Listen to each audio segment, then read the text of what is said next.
हरे कृष्ण, जय श्री कृष्ण, जय श्रीमन नारायण। आप सभी भगवत प्रेमियों को आने वाले इस महापर्व की ढेर सारी शुभकामनाएं। अब कौन सा महापर्व है, इस महापर्व की चर्चा तो इस समय पूरे ब्रह्मांड में हो रही है, पूरे विश्व में हो रही है।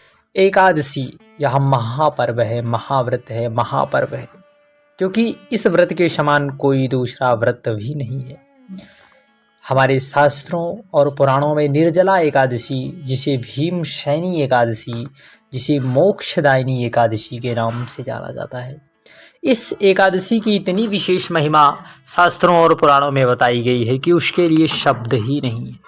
कोई यह संशय है कि कब की है एकादशी, इस दिन एकादशी मनावें। कब की है एकादशी, 6 जून या फिर 7 जून।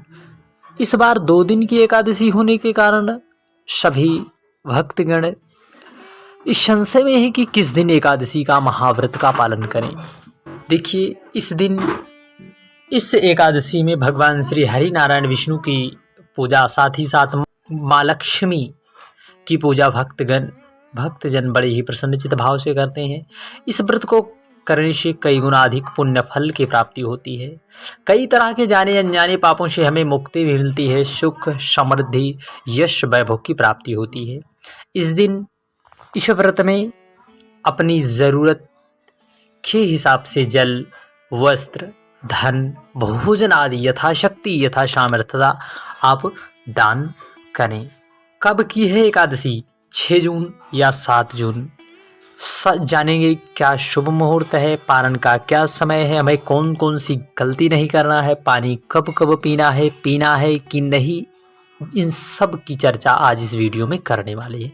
देखिए, समस्त एकादशियों का पुण्य फल केवल एक ही एकादशी से आपको प्राप्त हो जाएगा। भीमशैनी एकादशी, निर्जला एकादशी से एक तरफ साल की पूरी एकादशी और अकेली निर्जला एकादशी, दोनों का पुण्य, और इस पुण्य से बढ़कर कोई पुण्य और है नहीं। और एकादशी के समान तो शास्त्रों पुराणों में कोई भी पुण्य नहीं है।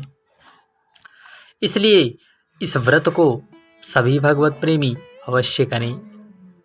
और जो उसकी समय है, किस दिन करना है, 6 जून या फिर 7 जून, जानेंगे सही तारीख।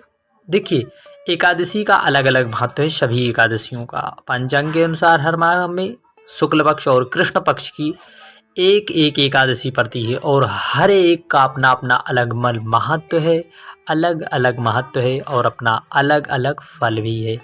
एक दिन व्रत रखने मात्र से अन्य एकादशियों का पुण्य फल हमें प्राप्त हो जाता है। इस एकादशी को सबसे कठोर एकादशी में से एक माना जाता है, क्योंकि इस व्रत में जल पीने का भी विधान नहीं है। और इतनी ज्येष्ठ के महीने में यदि व्यक्ति या साधक जल ना ग्रहण करे तो किस प्रकार से उसे समस्याओं का सामना करना पड़ता है। परंतु भगवान की कृपा और करुणा से जो व्यक्ति, जो भी भगवत प्रेमी भगवान के निमित्त इस एकादशी को करते हैं, उन्हें कितनी प्यास लगती है यह तो भक्त ही जानता है। ना प्यास है, ना प्यास लगती है, ना भूख लगती है, सिर्फ गोविंद नाम की ही प्यास लगती है।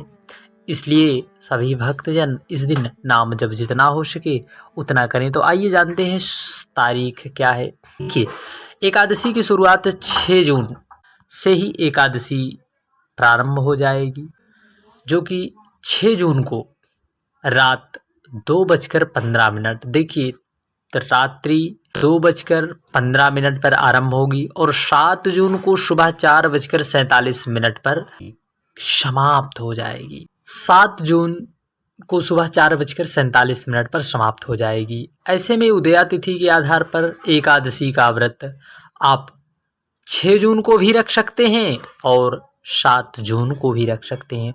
और विशेष रूप से तो 7 जून का ही बड़ा विशेष महत्व है, क्योंकि शास्त्रों और पुराणों में यदि, और निश्चित है आप चाहें तो 6 जून को भी एकादशी का व्रत कर सकते हैं और 7 जून को भी। 7 जून को जो भी भक्तजन व्रत धारण करेंगे, जो है अब 8 जून को एकादशी के व्रत का पारण करेंगे। सुबह 5:23 से लेकर 7:17 तक जो है आप इस व्रत का पारण करें, व्रत को खोलें। आप चाहें तो 6 या फिर 7 को रहें, परंतु विशेष रूप से आप 7 जून को ही एकादशी का या महापर्व का व्रत धारण करें। इस दिन यथाशक्ति सामर्थ्य अनुसार आप जो भी आपके पास भगवान का दिया हुआ हो उसी अपनी सामर्थ्य अनुसार दान अवश्य करें, जल, अन्न, धन आदि। हरे कृष्ण, राधे कृष्ण। एक बार पुनः आप सुन ले जो है कि एकादशी इस दिन जो है ब्रह्म मुहूर्त 4:02 से लेकर 4:42 तक रहेगा। विजय मुहूर्त 2:39 से लेकर 3:45 पर रहेगा।